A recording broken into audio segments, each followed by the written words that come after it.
Himachal Pradesh high court में CPS मामले पर मंगलवार को सुनवाई हुई। दोनों पक्षों को सुनने के बाद मामले की अगली सुनवाई 22 अप्रैल को रखी गई है। न्यायाधीश विवेक सिंह ठाकुर और न्यायाधीश बीसी नेगी की बेंच में मामले की सुनवाई हुई। अब मामले में 22 से 24 अप्रैल तक लगातार बहस होगी और निर्णय होगा। सीपीएस की नियुक्तियों को लेकर कल्पना देवी ने पीआईएल दायर की है और भाजपा के 12 विधायकों ने भी नियुक्तियों को लेकर हाईकोर्ट में याचिका दायर की है।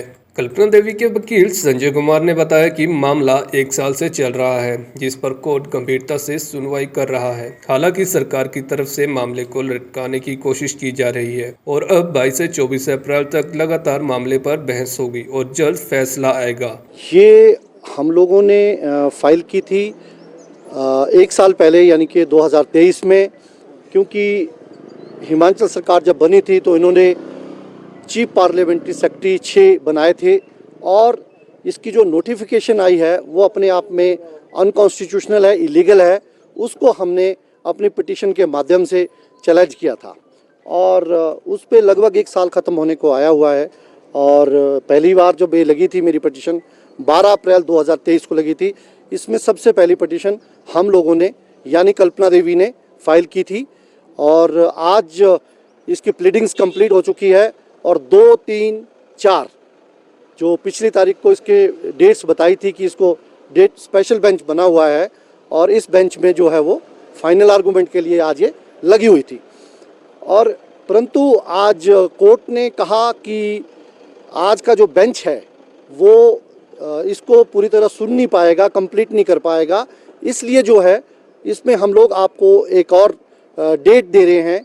परंतु कोर्ट ने कहा कि ये इसमें कॉन्स्टिट्यूशनलिटी इन्वॉल्व है, बड़ा इशू है और हिमाचल सरकार ने इसमें कोशिश की कि इसमें 22 से भी डेट जो है वो 27 के बाद ली जाए। परंतु कोर्ट ने कहा कि आप लोगों ने एन नंबर ऑफ टाइम इस तरह के एक्सक्यूज से आए हैं कि उन्होंने कहा कि आप इम्प्लीमेंट की एप्लीकेशन जो है वो हम लोगों ने सुप्रीम कोर्ट में लगाई हुई है, जो 26 या 27 के बाद लगेगी, तो इसलिए ये केस उस दिन लगाया जाए। ये एक ओरल जो है वो ओरली कोर्ट ने बोला, तो कोर्ट ने उनकी ये जो रिक्वेस्ट है वो डिक्लाइन कर दी और 22 अप्रैल 2023 को इसको जो है वो दोबारा लगा दिया। अब 22, 23, 24 लगातार 2 से 3 दिन जब तक इसमें आर्गूमेंट कंप्लीट नहीं हो जाता, क्योंकि कोर्ट ने दोबारा, मैं कहना चाहता हूँ, कोर्ट ने कहा कि यह जो मैटर है वो अति महत्वपूर्ण और इम्पॉर्टेंट है, क्योंकि इसमें कॉन्स्टिट्यूशनल की जो अमेंडमेंट 91 है उसको जो है वो चैलेंज किया गया हुआ है। सब्सटेंशियल क्वेश्चन ऑफ लॉ एक है, तो इसलिए जितनी भी पिटीशन है उनको कंक्लूड जल्दी से जल्दी किया जाएगा।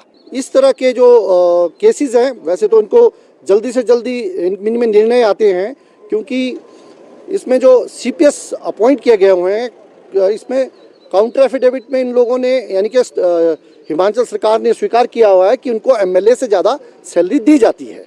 तो अपने आप में ये एक स्टेट एक्सचेकर का जो इसका जो स्टेट एक्सचेकर जो है वो फंड्स का दुरुपयोग हो रहा है। इनको लग्जरीज गाड़ियां जो है वो दी जाती है, फ्लैग लगे हुए हैं, सारी मंत्रीज वाली सुविधाएं। पिछली बार उसमें जो है वो इसमें स्टे हुआ है उनके इन सुविधाओं को लेके, परंतु अब फाइनल वर्डिक्ट आना है, तो इसलिए कोर्ट ने बार बार कहा है कि हम लोग इस मामले को जल्दी से जल्दी जो है वो खत्म करने की कोशिश करेंगे। शिमला से नीरज डोगरा की रिपोर्ट।